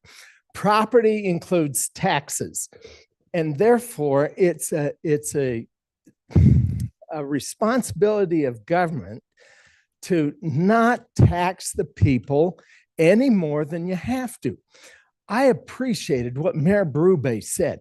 Hey, look, it's possible at 8.5% maybe to get by. Okay, and so all 4 of the council members voted 9.5%, an increase. Who has to pay this? It's the citizens. Are you thinking of the citizens, or are you thinking, oh, let's take care of the city first and put some possibilities in there? If by chance you put more money in, it's almost like you're saying, we know as council members how to spend your money better than you do. Okay, so 8.5% could have worked and might have worked and hopefully would work. Instead, no, we know more about spending your money than you do. Okay, keep that in mind on anything with regard to taxes. The lady last time said, taxes are a form of stealing. And I don't think council members have that in their mind about that. So there are different situations that come up, and it's a very difficult situation. Don't tax us any more than you actually have to. And if there's possibilities of reducing it, like Mayor Berube pointed out, hey, go with that rather than doing that. That's my comment. Thank you.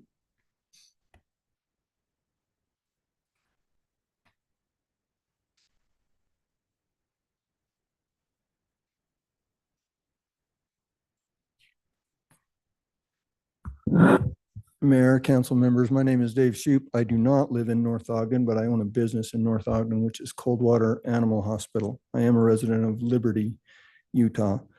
Moments ago, while working at the hospital, trying to get the landscaping done, I had a gentleman pull up to the dumpster with his pickup truck full of cardboard and unloading the cardboard out of his truck and into my dumpster. I didn't appreciate this. I told him not to. He took the cardboard out of the dumpster and put it back in his truck. He also said, I got a paper from North Ogden City that said I should recycle my stuff in the dumpster north of Lee's. That's what he said. What exactly the paper says, I don't know, but it was only a week ago. He's a new move-in into, I think, the HOA 50-plus community that sits down the road from my hospital.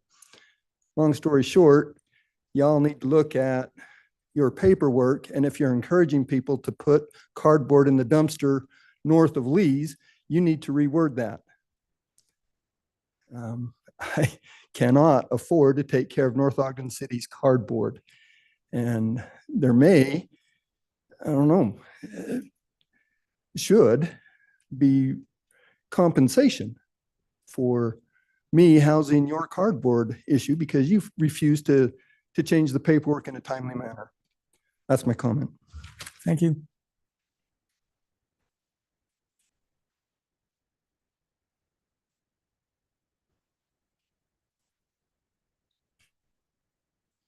Sandy Cochran, I'm a North Ogden resident.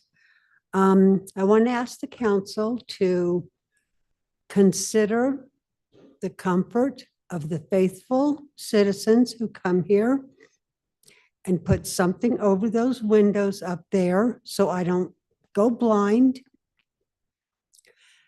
And also with regard to the lady who said taxes were a form of theft.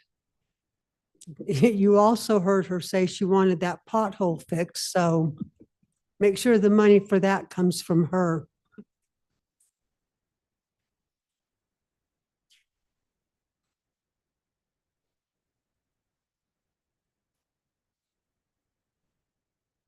Brenda Ashdown. I live in North Ogden. I wish Mr. Shoup would have stayed.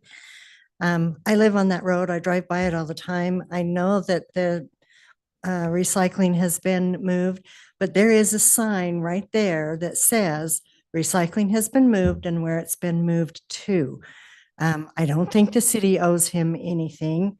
At most, he can make a poster board and put on his dumpster, no city recycling or something, but anyway, that's my opinion on that. I appreciate that the city council went for the 9.5 increase. I think that there are things that need to be done that maybe haven't been considered, that some of that money needs to be used for. Another concern that I have is, as you talk about the RDA funds, you talk about wanting some qualification that that's going to bring more taxes into the city. I get that, but my concern about that qualification is I don't see where sidewalks are going to bring in more tax money. I don't see where Bicentennial Park is going to bring in more tax money. I think that maybe that needs to be talked about and rethought. I'm not saying those don't need to be done. They do. We need to have safe sidewalks. But I don't know that they fit the qualification that you've set for the RDA funds to be dispersed. And since Ms. Watson brought up crosswalks, my husband asked this well over a year ago, if you could just paint a crosswalk along Pleasant View Drive at 300 East. There are those two neighborhoods on Pleasant View Drive that kids walk across that. You know, we don't need a crossing guard, but I think maybe a little sign or just a painted that is a crosswalk. Maybe the cars will pay a little bit more attention to that. Thank you.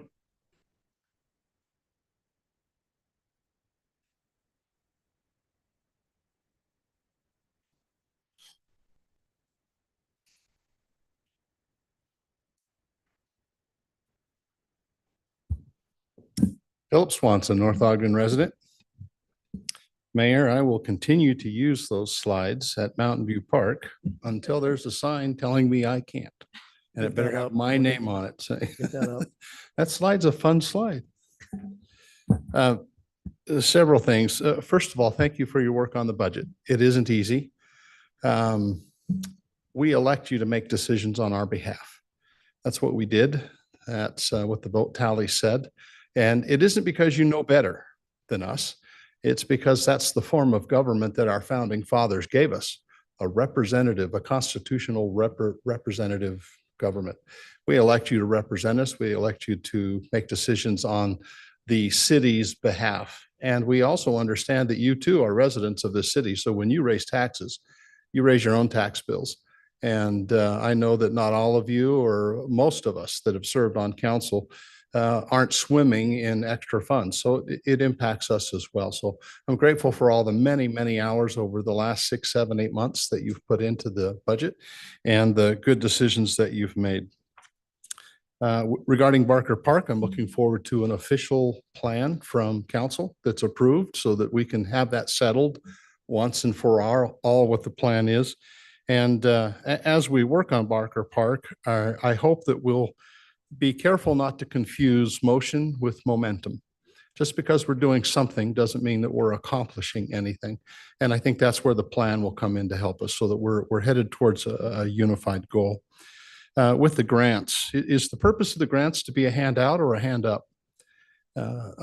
I've heard that in genealogy, the best way to get your genealogy done is to win the lottery. You'll suddenly know family members from very distant past.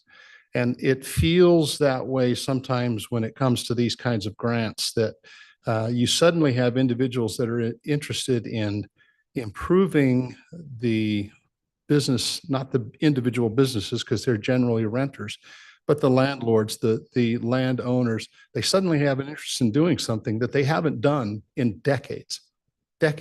So as you go through that grant process, I hope that you'll be cautious not to reward those that have a history of doing nothing until there's suddenly free money. And now all of a sudden they want to belly up to the table. We should prioritize as a city through these grants, those that have a record of doing something in the past. I heard mentioned that there was one that had already done all of the improvements, spent all the money, and is looking for some reimbursement. I like that individual in whatever business that is because they've invested in their business. They've shown that they're willing to do it on their own. And now that there's an opportunity to recoup some of that through this RDA, I think they should be rewarded. And that is all I have written down. So thank you for all of the hard work that you do. Congratulations on being through the budget season, and you have about 2 months before the next one starts. Thank you.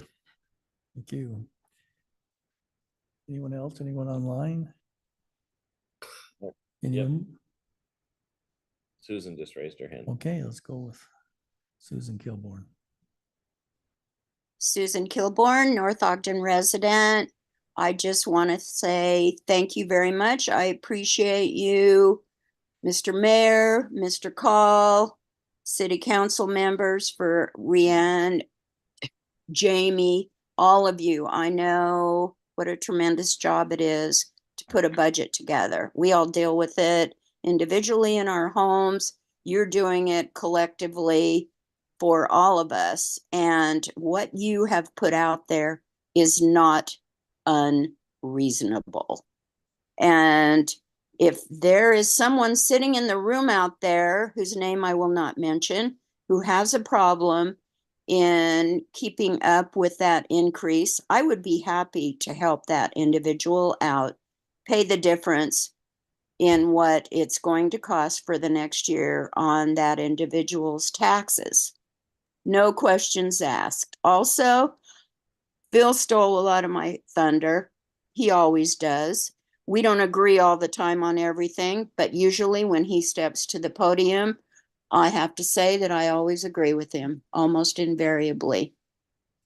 Also, want to thank some people that I see sitting in that audience every single 2 weeks.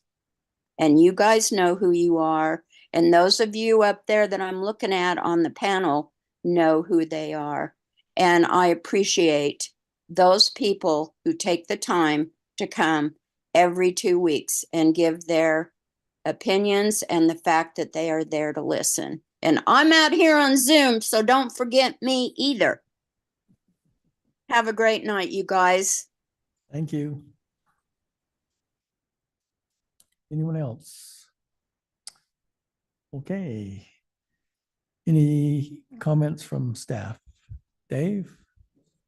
Brian? John? Yes, just one thing. Chris touched on it. And it even kind of comes into Dr. Shoup's comments. There is a lot that goes on in the city, and I'm sure to Brenda's point that we put a sign up, but we didn't change the flyer. I mean, that doesn't seem off the realm because the person in charge of the flyer wasn't thinking, oh, the recycled cans move. And there's just so much that goes on in the city. You know, Councilmember Pulver talked about it with Public Works, like the amount of things that we expect people to be experts in 5, 6, 7, 8 things.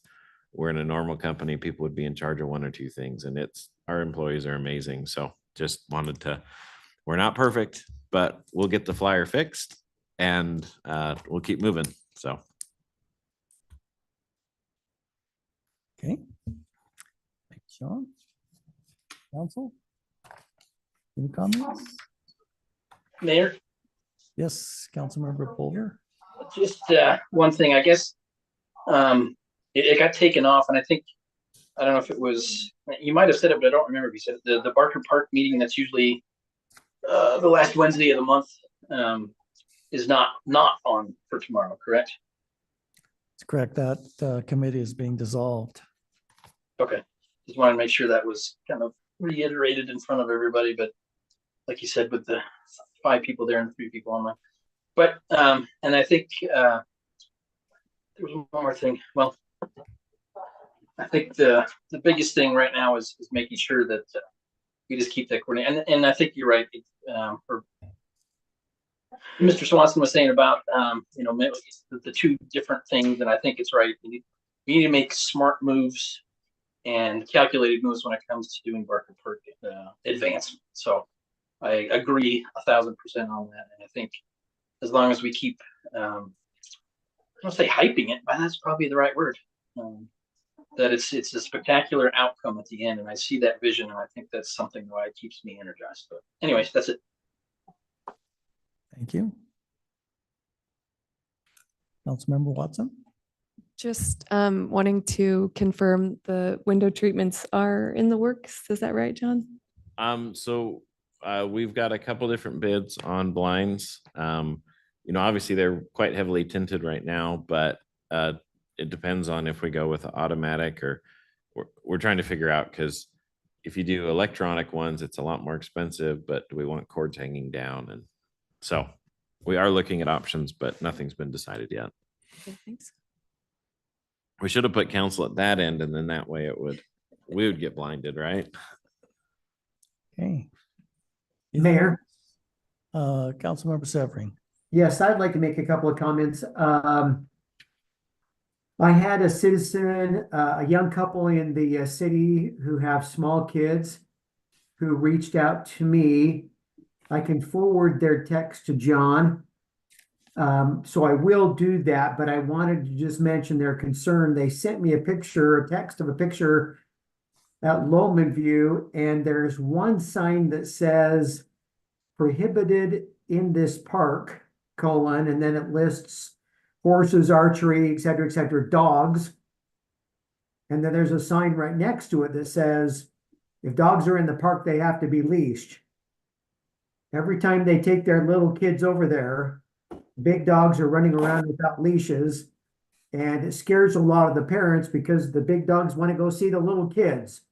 So I'll forward that text to John, and he can take care of that, how they see fit. But the second comment, I had a second citizen reach out to me, and they were pretty disappointed with the way the umps at the baseball games this year handled the baseball games. Oftentimes, I guess the umps would just sit in the dugout and chat and talk, and then they'd come in and get the game started about 15-20 minutes late, and then they would cut it back early. So sadly, this family is probably going to go to Pleasant View next year because there seems to be just better organization. And then the last thing, I would say this, whether I was sitting on Zoom or whether I was sitting there in the meeting today, I thought a lot about some comments at the Truth in Taxation. And I just want to say, I don't get it. I just don't get it. A fine citizen says property taxes are theft. Another citizen says, don't raise taxes if you don't have to. I get that. But we have a little bit of a perspective that sometimes citizens don't get.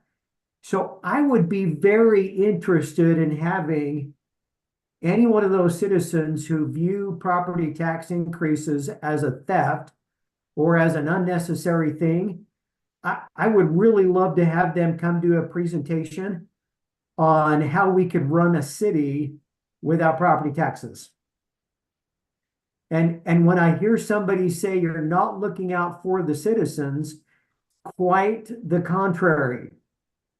We're looking at being able to continue providing services such as sewer system, plowing, water.